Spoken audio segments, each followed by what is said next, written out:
नाशिक शहरातील प्रत्येक बातमी सखोलपणे आणि तिच्या संभाव्य परिणामांसह जाणून घेण्यासाठी आजच अधिकार न्यूजच्या YouTube चॅनलला सबस्क्राइब करा आणि बेल आयकॉन. नाशिक महानगरपालिका पंचवार्षिक निवडणुकीच्या प्रचाराच्या शेवटच्या दिवशी दिनांक 13 जानेवारी 2026 रोजी सकाळी 10 वाजता प्रभाग क्रमांक 18 मध्ये शिवसेना उद्धव बाळासाहेब ठाकरे गटातर्फे भव्य पदयात्रा काढण्यात आली। यावेळी पक्षाचे अधिकृत उमेदवार प्रशांत अंबादास भालेराव पदयात्रेत सहभागी झाले होते।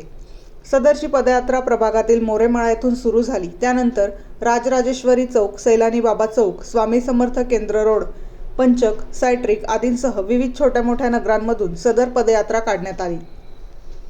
उमेदवारांनी प्रभागातील प्रत्येक नगरात जातमदारांच्या भेटी घेतल्या। प्रभाग क्रमांक 18 मध्ये प्रशांत भालेराव हे तरुण समाजसेवक म्हणून परिचित आहेत। अनेक वर्षांपासून समाजसेवेत अग्रेसर आहेत, तर हे कट्टर शिवसैनिक म्हणून ओळखले जातात।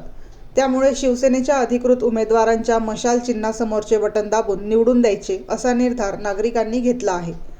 सदर रॅलीमध्ये पक्षाचे पदाधिकारी, शिवसैनिक आणि नागरिक मोठ्या संख्येने सहभागी झाले होते। वृत्तसंकलन अधिकार न्यूज नाशिक, संचालक संपादक प्रवीण नेटावणे, नाशिक।